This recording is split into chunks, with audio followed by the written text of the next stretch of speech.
Le doy en primer lugar la palabra al presidente del Club del Progreso y alma mater de este proyecto, Guillermo Lascano Quintana. Muchas gracias. Lo de alma mater no es cierto, porque en realidad el alma mater es Luis Alberto, que en una ocasión, hace ya cerca de 2 años, en el Club del Progreso, insinuó la conveniencia de hacer un ciclo al cual muchos de ustedes asistieron. ¿Más lejos?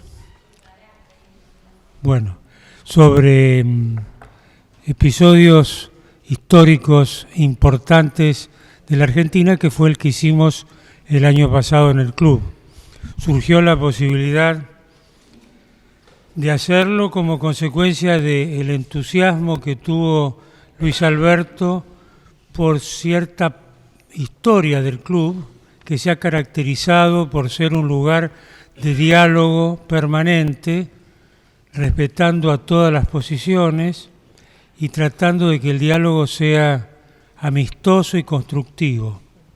Eso fue lo que nos impulsó a recoger su idea de hacer aquel ciclo, y después que fue muy exitoso. Todos ustedes o casi todos ustedes estuvieron, de modo tal que cuando este año me propuso hacer el ciclo sobre las elecciones importantes de la República Argentina, y además hacerlo en este ámbito tan particular y tan interesante, nuestro entusiasmo fue igual que en aquella ocasión, y por eso me congratulo de que el Club del Progreso esté involucrado de esta manera en este proyecto. Muchas gracias a todos y te dejo la palabra a vos, Luis Alberto.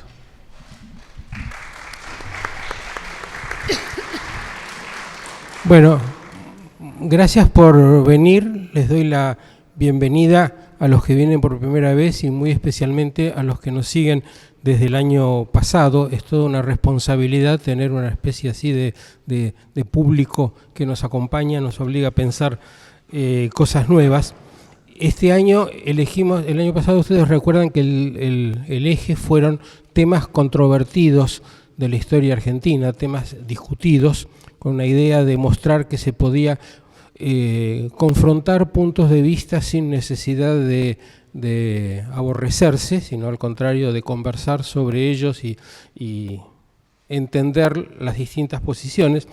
El tema de este año está casi muy influido por el hecho de que es un año de elecciones, y es bastante frecuente que en la Argentina, por lo menos en el siglo XX, las elecciones sean coyunturas bastante dramáticas donde se deciden muchas cosas, ¿no? Y esa fue la idea, ¿no? Tomar unas cuantas elecciones, empezando con una del siglo XIX, y proponerle a los participantes, dentro de un temario muy amplio, que elijan o bien entre plantear cómo estaban las cosas antes de las elecciones, o bien qué es en qué sentido esa elección pudo haber sido importante por lo que pasó inmediatamente después, o las dos cosas, o como este es un lugar muy abierto, cualquier otra cosa que el tema les sugiera. Empezamos con una elección del siglo XIX, la elección de 1868, por la cual Sarmiento llegó a la presidencia. Creo que una de las singularidades que tiene esta elección es que fue la primera elección en la joven república competitiva, ¿no? Inicialmente hubo 4 candidatos y bastante con probabilidades todos, ¿no? La otra cosa es más obvia, que es que una personalidad como Sarmiento, una voluntad enorme y una confianza en su voluntad, seguramente le imprimió al gobierno un giro muy especial, y eso es lo que probablemente aparezca en algunas de las intervenciones. Yo voy a reemplazarlo a Eduardo Lázari, que va a estar en las próximas reuniones en la tarea de moderar la conversación, y como él solía hacer, les recuerdo a todos las pocas reglas que tenemos, que son una primera exposición de cada uno de los participantes con su enfoque del tema, y una segunda intervención también de cada uno de los participantes comentando lo que su colega de panel dijo, y en tercer lugar preguntas de ustedes que van a formular por escrito. Ahora nuestro colaborador Ignacio López va a agregarse y se va a ocupar de recoger las preguntas y de organizarlas un poco, y yo se las voy a formular a nuestros dos invitados. Nuestros dos invitados son Laura Cucchi, una joven y yo diría a esta altura brillante historiadora, y Eduardo Zimmerman, profesor de la Universidad de San Andrés, y con quien comparto la organización de este ciclo, que a diferencia del año pasado es patrocinado por dos instituciones, por el Club del Progreso y por la Universidad de San Andrés, cuyo espacio estamos ocupando. Entonces, comenzamos con Laura, a quien le paso el... empieza Eduardo. Bueno. Muchas gracias, sí, perdón. Bueno, buenas tardes a todos. Hago un breve agradecimiento en la figura de Guillermo al Club del Progreso por haber aceptado la invitación a trasladarnos aquí este año, como continuación del ciclo del año pasado, y también a EXA, al Espacio Cultural San Andrés, que es en realidad nuestro anfitrión. La universidad es invitada en este espacio, así que agradecemos también a Estefanía y a Julián, que están por ahí, que han sido los organizadores, junto con Ignacio y Lourdes, que han hecho posible toda la logística del evento. Y por último, a todos ustedes que aceptaron trasladarse aquí del ámbito del año pasado del Club del Progreso a acompañarnos en este nuevo lugar. Sí, veo si lo puedo poner acá, por ahí, mejor. Ahí. Una palabra sobre el significado de elecciones decisivas, porque creo que es importante para entender cómo hemos armado las presentaciones. No nos vamos a centrar, creo, exclusivamente en el acto electoral, y creo que el espíritu del ciclo tampoco es ese, no es simplemente explorar el acto electoral en sí, por significativo que haya sido, sino tomar la elección como el símbolo de un momento particular en la historia política argentina. O sea que vamos probablemente a hablar un poquito del contexto histórico en el cual las elecciones van a tener lugar, de las proyecciones que la elección tuvo a futuro en cada uno de los periodos que cada presentación cubre. Respecto a la elección del 68, 1868, como bien dijo Luis Alberto, es una elección que en el contexto del siglo XIX tiene mucha importancia por el carácter competitivo que tiene. Es además la única elección, hasta la ley Sáenz Peña por lo menos, en la que el presidente electo no recibe el apoyo del presidente saliente, y esto en parte tiene que ver también con ese espíritu de elección. Vamos a hacer lo posible. Más lento, creí que era más fuerte, perdón. Esto aconteció en el siglo XIX. En 1868, como decía recién, un rasgo interesante es esta idea que el presidente saliente no apoyaba al presidente electo. Y esto es un hecho raro en el ciclo de elecciones que van del 19 hasta la ley Sáenz Peña. Hagamos... Si le parece, hablamos y después dejamos las preguntas para el final. ¿Le parece mejor? Así. Entonces, efectivamente, hay 4 candidaturas en el 68. Independientemente del peso específico de cada uno de esos nombres, lo interesante de esas 4 candidaturas, creo yo, y esto puede ser un tema para conversar después con Laura, es que reflejan los alineamientos políticos que se daban en ese momento en la historia argentina. La primera candidatura, que era en cierto modo la candidatura oficialista, era la candidatura de Rufino de Elizalde, el ministro de Relaciones Exteriores de Mitre, detrás de la cual se encolumnaba el liberalismo mitrista, podríamos llamar, la facción del Partido Liberal porteño que acompañaba a Mitre. La segunda candidatura es la de Adolfo Alsina, y detrás de esa figura uno podría decir, ve ahí el autonomismo porteño, la facción rival dentro del liberalismo de Buenos Aires.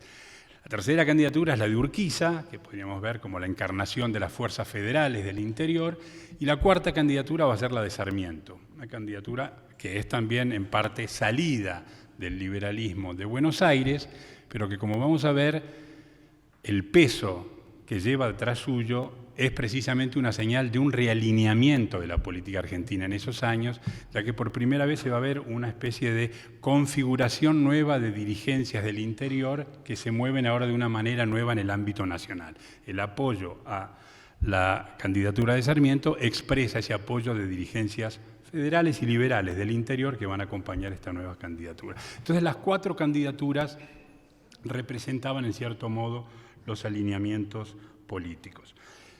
Agrego rápidamente que hay en estos últimos años una producción muy importante y creciente en torno a estos fenómenos de las nuevas configuraciones políticas en el interior, que cubre estas dos dimensiones. Y Laura, yo creo que es una participante importante de ese proceso de renovación de la historia política de estos años.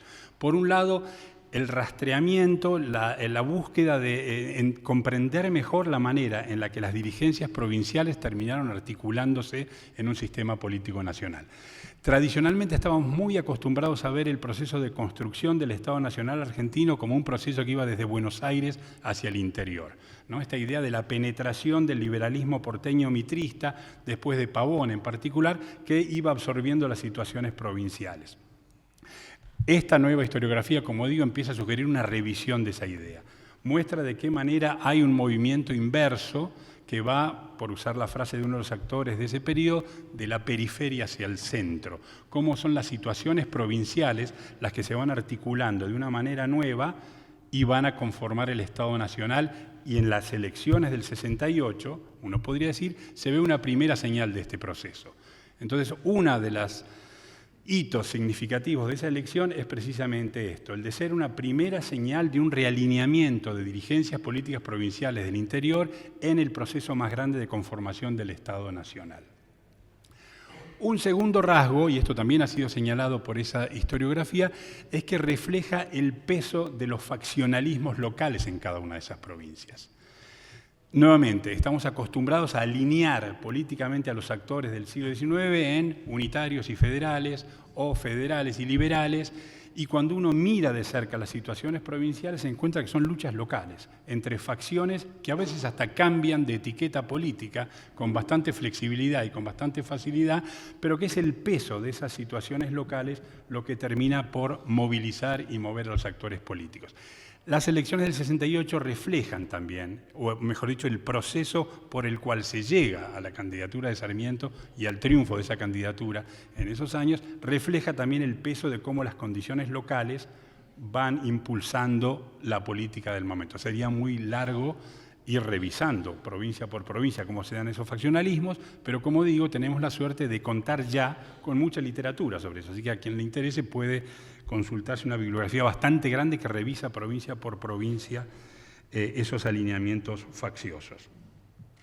Ahora, esa misma idea del faccionalismo ha sugerido que la política de esos años entonces queda un poquito vaciada de contenido ideológico. Si es cierto que son las luchas facciosas locales lo que mueve la política, uno estaría tentado a decir, bueno, finalmente es la política local lo que mueve esto y no hay estos grandes programas ideológicos de transformación, o en todo caso hay un consenso muy extendido. Esas viejas luchas de unitarios o federales, o de liberales y federales, parecerían haber estado ahora trascendidas por un consenso en el cual tanto las dirigencias de Buenos Aires, con distintos grados o con distintos matices, como las dirigencias federales del interior han acordado un programa de modernización, de estabilización política, de impulsar al ingreso de la Argentina a la expansión económica del mundo liberal de esos años, etc. Entonces, yo creo que ahí habría que revisar también un poco esa idea y me interesaba tratar de rescatar cuál era el programa de Sarmiento. Sarmiento, además de beneficiarse de estas dos dinámicas, de estas lógicas de, por un lado, realineamiento de dirigencias provinciales en un ámbito nacional y, por otro, de las luchas facciosas locales que impulsan el avance en la política nacional, quería rescatar un poquito el programa de Sarmiento, porque creo que Sarmiento mismo hubiera protestado enérgicamente contra la idea que él era simplemente el beneficiario de una política partidaria de corto plazo del momento.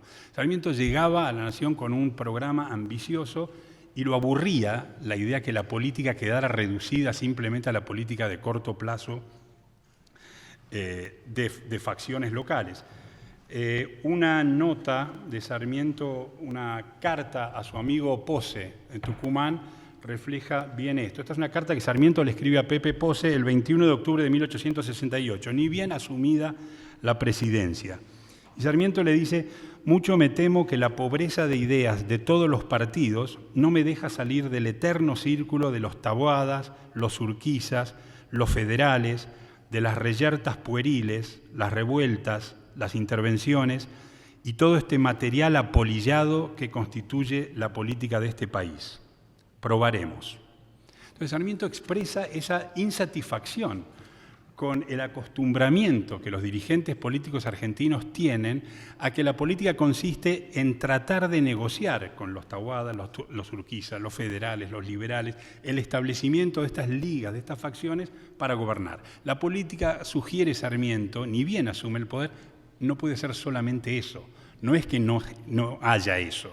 Eso es un componente indispensable de cómo se hace la política, pero no se pueden limitar a eso. Y una de las acusaciones que Sarmiento le va a hacer a Mitre es haberse quedado en eso, es haber resignado sus ambiciones. Y en esa misma carta le dice: mi plan de política tenderá a mejorar las condiciones sociales de la gran mayoría por la educación y por la mejor distribución de la tierra, por el mejor servicio del ejército y la milicia, a fin de que los hereditariamente desvalidos empiecen a mirar el gobierno con menos prevención, pues sienten que este gobierno no es el de ellos.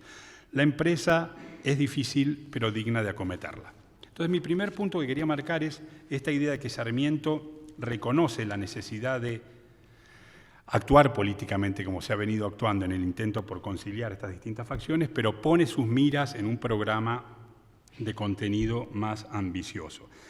Creo que el contenido de ese programa, y sobre esto Laura nos va a dar después más detalle, está además fuertemente marcado por el contexto internacional en el cual se inserta el momento de llegada de Sarmiento al poder. Piensen ustedes en el impacto que tiene en todo el pensamiento político del período la guerra de secesión en los Estados Unidos, la unificación italiana en 1860, el movimiento del garibaldismo en general, que por su paso en el Río de la Plata es especialmente atractivo para muchos actores políticos, la invasión francesa a México, la restauración de la República de la mano de Benito Juárez, la caída del Segundo Imperio francés a comienzos de los 70, el nacimiento de la Tercera República, etc. Es un momento de profundos cambios políticos y de lo que uno podría llamar la reconfiguración del republicanismo liberal en todo el mundo. Y yo creo que Mitre y Sarmiento son actores de ese mismo proceso. Leo nuevamente otra carta, esta vez a Rufino de Elizalde en 1865. Antes de llegar a la presidencia. Sarmiento está en los Estados Unidos y le escribe a Rufino de Elizalde, ministro de Relaciones Exteriores de Mitre. Le anuncia que va a trasladarse de Nueva York a Virginia, al sur, y entonces le dice: veré así el teatro y los actores finales del gran drama moderno, la Guerra de Secesión. Fin de una segunda Edad Media o de transición política y comienzo del mundo oceánico republicano que va reaccionando sobre la Europa y abre camino a nosotros para continuar el movimiento. Un movimiento oceánico republicano, la idea de que hay un republicanismo atlántico y que la Argentina es heredera de ese movimiento y que se inserta de la mano de Sarmiento y Mitre en ese movimiento. Ahí tenemos una primera definición ideológica del programa de Sarmiento. No es simplemente faccionalismo político, es integrar al desarrollo político argentino en ese movimiento oceánico de un republicanismo liberal. Y leo solamente dos referencias más del epistolario de Sarmiento. Una es a Urquiza. En el 69 le resume su programa de una manera más modesta. Menos gobierno que usted, más gobierno que el general Mitre. He aquí mi programa. Una definición importante sobre cómo ve Sarmiento el Estado. Menos gobierno que usted, pero más gobierno que el general Mitre. Y ahí mi programa. Y la última, finalmente, es probablemente la más conocida de todas, es otra carta a Pose, en la que expresa más vivamente el nivel de ambición, de transformación que Sarmiento veía para la Argentina de la mano de su administración. En el 67, nuevamente, antes de la elección, le escribe a Pose desde Nueva York pidiéndole que empiece a mover la situación en Tucumán y en varias provincias a su favor, y le dice: un inmenso poder moral, una corriente de opinión fuerte, esto es lo que quiere decir, un inmenso poder moral pondría a mi disposición una elección hecha como se presenta hasta aquí. Es preciso conservarle ese carácter. Yo no quiero gobernar sino para gobernar y hacer efectivos los pensamientos que en 30 años he emitido. Necesito ser llevado al poder por una fuerte opinión para poner la mano donde duele. Ya los culones de Buenos Aires sienten dónde les aprieta el zapato. Los mazorqueros, los bárbaros, los ladrones me comprenden. Por mi parte, y esto es para ti solo, le dice a Pose, te diré que si me dejan, le haré a la historia americana un hijo. Una bravuconada muy sarmientina, ese tono de ambición descontrolada. Él no viene a administrar cosas, no viene a jugar a la política facciosa solamente, viene a transformar a la Argentina, viene a integrar a la Argentina a este movimiento de expansión de un republicanismo liberal, y siente que él va a dejar una marca en la historia. Y esto yo creo es lo que marca ideológicamente fuertemente a su programa, y creo que son las señales más claras que Sarmiento traía un programa de ideas fuerte y que combina entonces el juego político de corto plazo con esta ambición transformadora. ¿En qué consistió ese experimento republicano? ¿En qué consistió transformar en un programa de acción política ese movimiento oceánico republicano, como lo llama Sarmiento? Bueno, yo creo que aquí Laura va a hablar en más detalle de los indicadores, de los ítems en términos de la modernización del país que Sarmiento va a desarrollar, y también en términos del diseño institucional. Sarmiento tiene ideas muy claras sobre qué es lo que falla en el diseño institucional argentino, por qué hay un ejecutivo fuerte, por qué necesita menos gobiernos que Urquiza pero más gobierno que Mitre, por qué hay que reconstruir una autoridad que Sarmiento siente débil. Esta combinación de la reconstrucción institucional para que se pueda gobernar, con cierto signo ideológico, pero gobernar, y que permita modernizar el país, como mencionaba antes en términos de la educación o de la tierra, y que Laura seguramente va a hablar, son los carriles por donde creo ese programa ideológico se va a desarrollar. Voy a parar acá porque me estoy acercando a los 20 minutos. Yo diría que además nos queda, después podemos en la segunda intervención ampliar un poquito más esto, de qué manera esto se proyecta hacia las décadas siguientes, de qué manera este programa transformador asimila, choca, se combina con lo que se va a desarrollar a partir del 80 en la Argentina, tanto en términos de transformación institucional como en el programa de desarrollo que la Argentina experimenta a partir de esos años. Pero lo podemos ver eso después. Paro acá y le doy la palabra a Laura.